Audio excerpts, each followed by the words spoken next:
Okay, hi everybody, and welcome to our Sunday night call. I'm so honored that so many of you guys have shown up about this call. I do calls like often, but I'm actually really nervous about this call. So I'm going to kind of share some stuff with you guys that I've been going through and just kind of how things have been for me while I've built this business. Because this is a time of year when I think things are tough, and I'm kind of reminded every fall that when everything kind of collapses on us and we start heading in towards the holidays, that we're like, oh, I don't need another thing on my plate. And if you're somebody who's really just been coaching for not that long, you might be like, okay, yeah, no, I don't need to do this. This is too much. And I just kind of want to share with you where I've been, where I am, and how I have kind of bridged the gap between that whole anxious me who thinks maybe this is too much or this isn't right for me or I'm just not good at it, and real life really interfering with the ideas and dreams I have of being a coach, the dream coach. Okay, so I'm going to share my slides with you guys, hopefully, and you're going to see I have 75,000 tabs open because that's also how I roll. Energize at night, and of course, this is funny. So, okay. I can't make this coaching thing work because, can you guys see that? Okay, I see thumbs up. Let's do the view.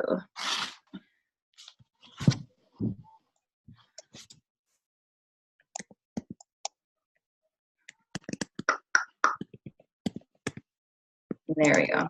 Okay, so is it filling up the screen now? Perfect. Okay, so I am a 2-star diamond. I have been coaching for 3.5 years.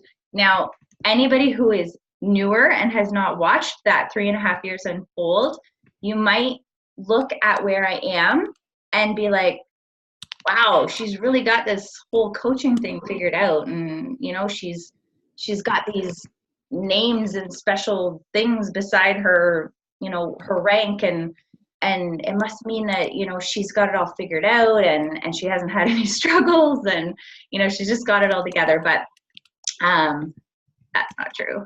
Okay, so I'm going to talk to you guys today about the mess that I've built my business through. So if you can see my pictures in the bottom, those are all before pictures. Actually, so the 3 bottom ones are before I started working out with Beachbody.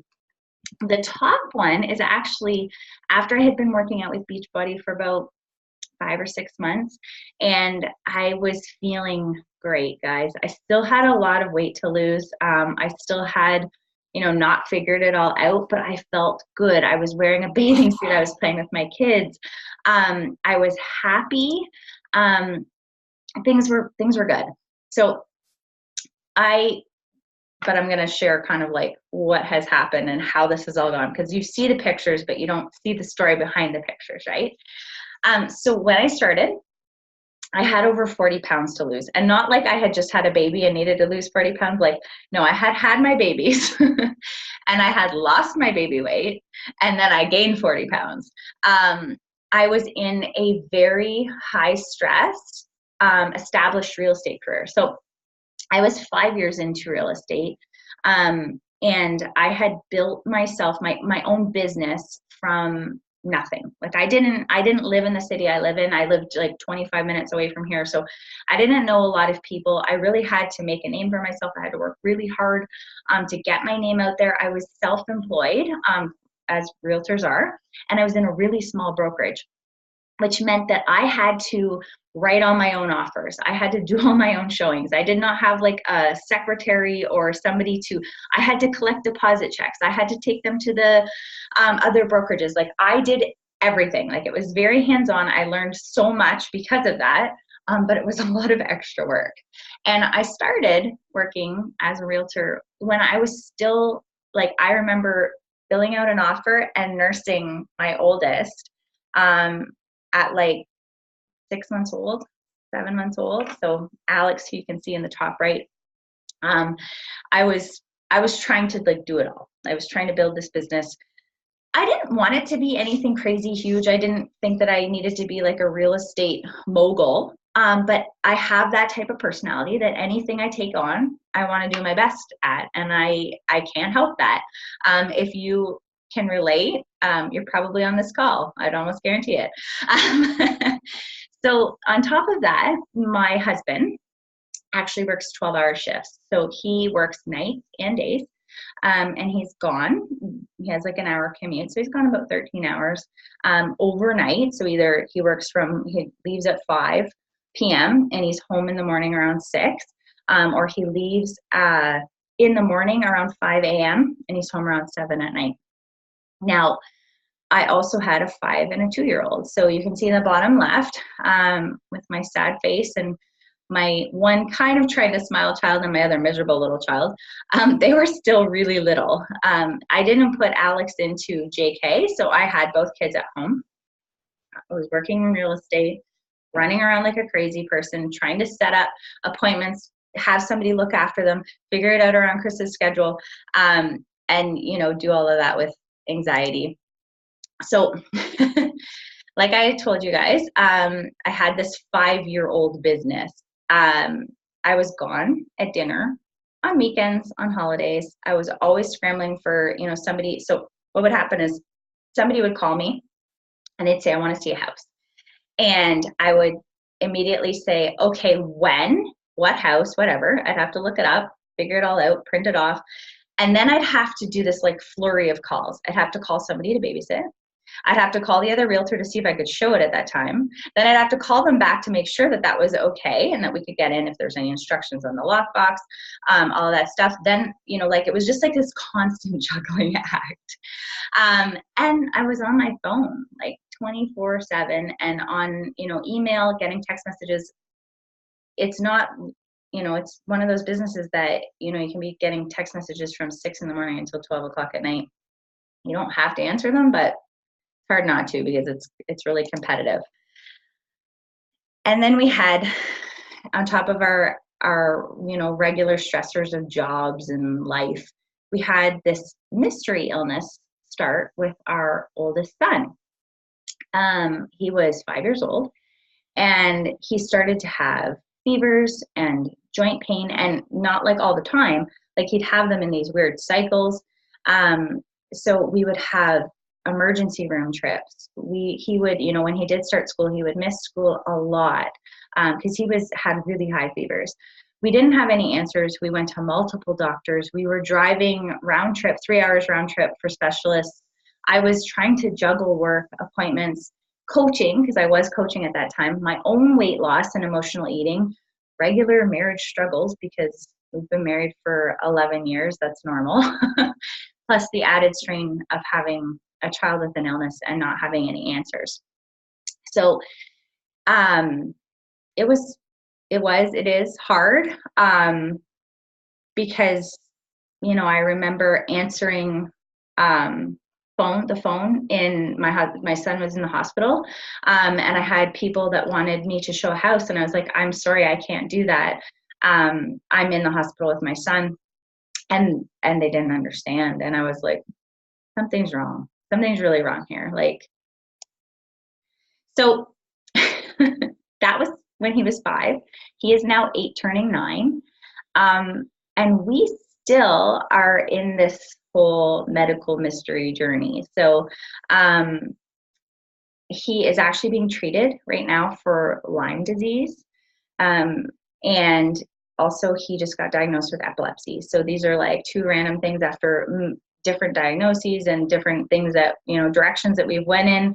And really, we've been with a chronic pain team who said to us, we're not going to chase a diagnosis. We're just going to teach him how to cope with his pain and try to reprogram his neurotransmitters. And I'm like, that's great because he's young. Like, that sounds okay. But at the same time, like, no, I want to know why my child has been sick for 3 years. So these new diagnoses have been what I've been dealing with most recently. Throughout all of this, I had one constant in my life. I had coaching, and it almost all started at the same time. So, the work kind of stress coming to a head, my son being sick, um, and starting my own fitness journey all kind of happened around the same time. And it's interesting. Okay, so for me, giving up wasn't an option, um, especially on my health and fitness, because of coaching and accountability, and having put it out there, and having other people who were actually like in my challenge groups and stuff. I couldn't quit. I had to push through the hardest days, to keep going with my journey. And I have started and stopped lots of things. I'm not great with willpower. I'm not the most fit person on the team. Um, but I would have quit.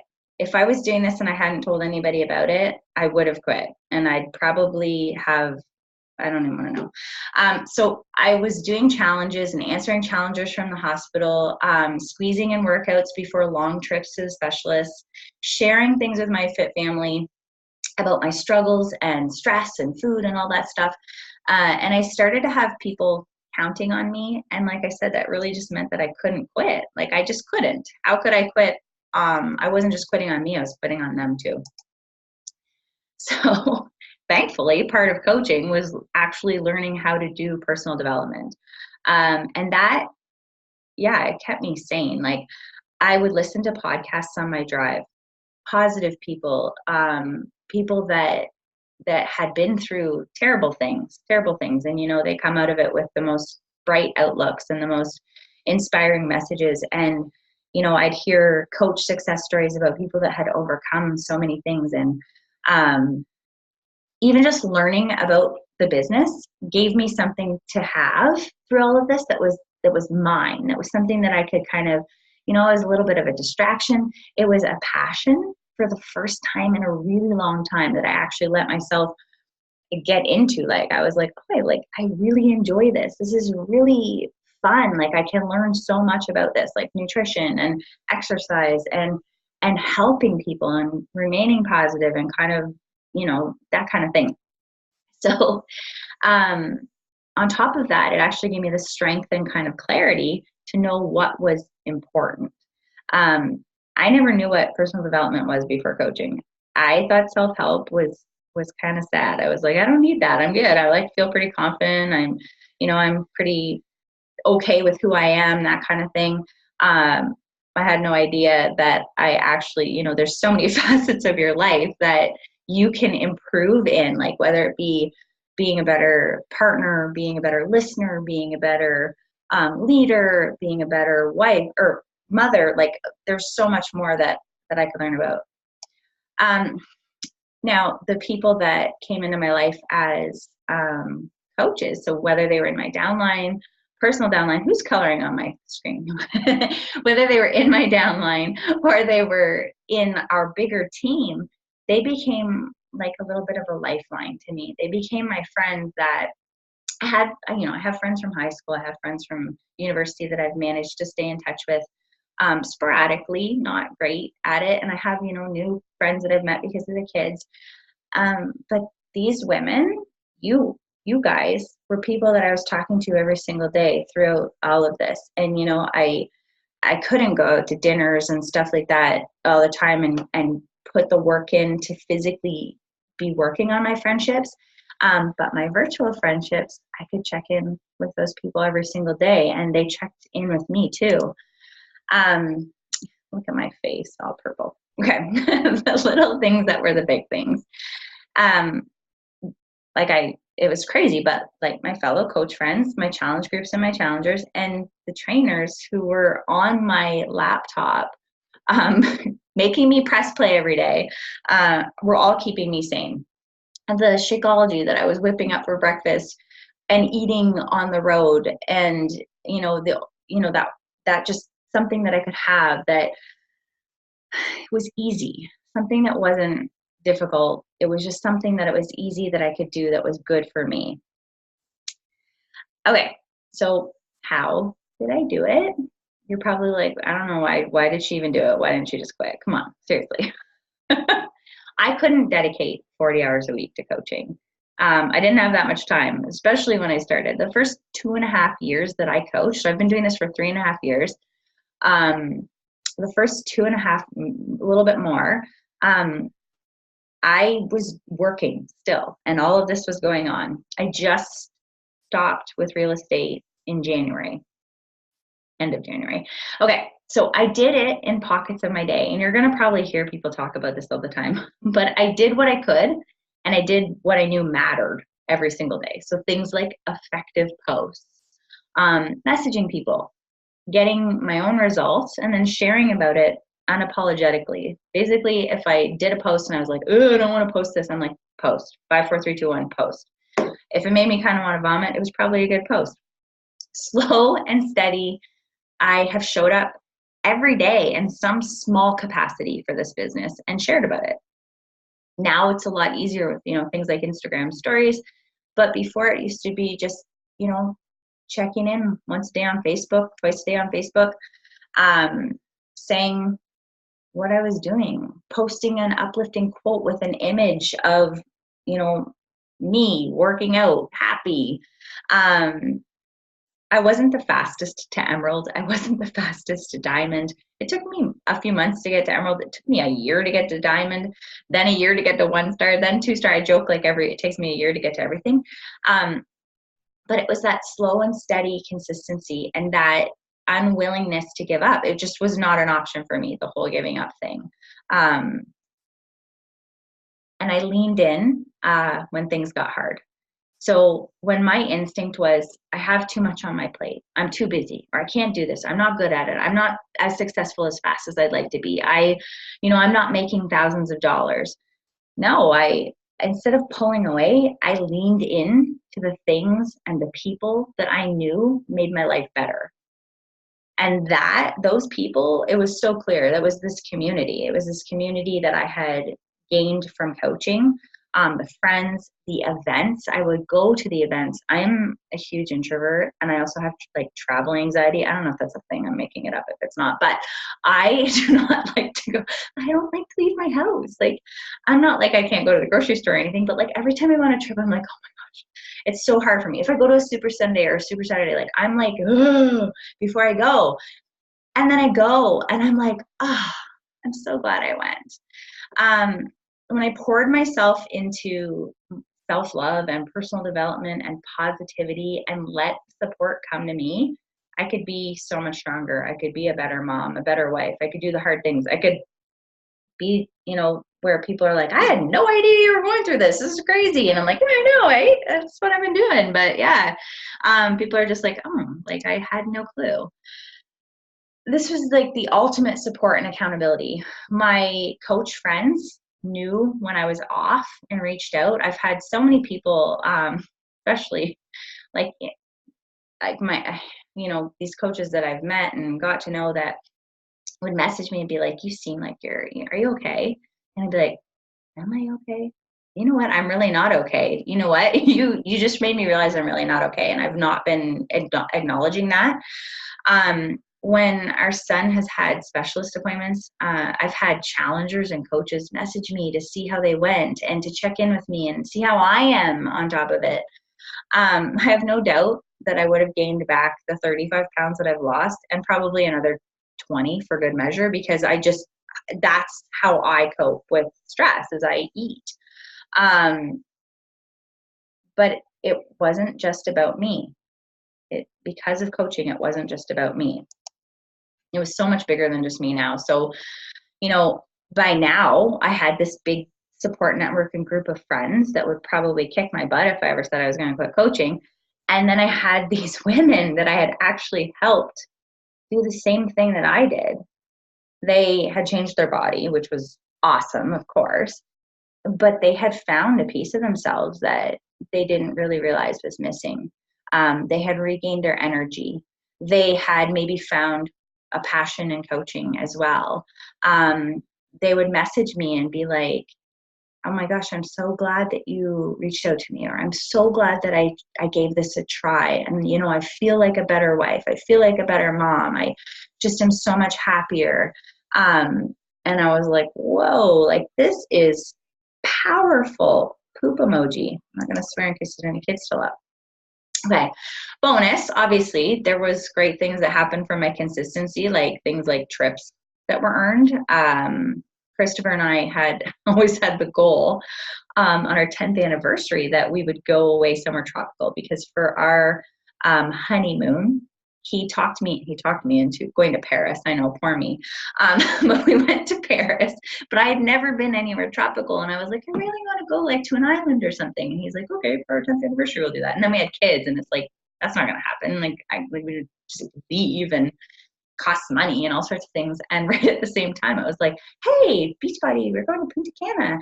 And all you have to do is like help 3 to 5 people every month, and you can have it paid for. And I was like, shut up. I'm going to do this, and I'm going to show him. And then it's going to be like our anniversary trip that didn't cost us anything except our flights.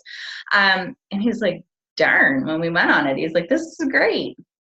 LA, the conferences that we've gone on, and obviously I've made some money at it, which is great.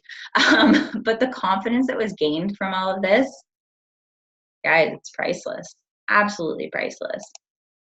And then ultimately, it was about them, these two.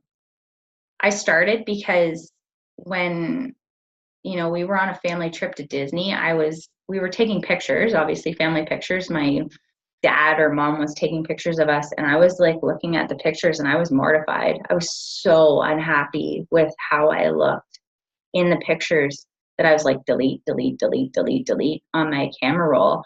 And at the end of the trip, I looked back and I had no pictures of myself with my kids on my trip. And when we used to go to the park, my kids would want to play with me, and I'd sit there on the bench and I'd be like, I hope they don't ask me if I want to play with them. I was 30 years old. That is not the life I had envisioned or the type of mom that I had hoped that I would be. I wanted to chase them around. I wanted to be active and involved. I wanted them to have memories of me, playing with them and being a part of their lives, not like shying away and not feeling comfortable, and them, to look at family trips and be like, where was mom? Yeah, I did this so that I could feel confident again. And ironically, actually I did it to lose weight. I'm not joking. Who am I kidding? That was my initial goal. But I got this confidence, and I used to hear these people, I left my full-time job and I'm a Beachbody coach. And I was like, like, that's good. But like, that was never my goal. Never. Until this like storm of things happened to me. And I was like, Beachbody coaching makes me so happy. Real estate does not make me so happy and does not work with our family life. And I had this whole like so much tormenting over me that one day I just said to my husband, I'm like, I think I need to leave real estate and coaching and do coaching like permanently.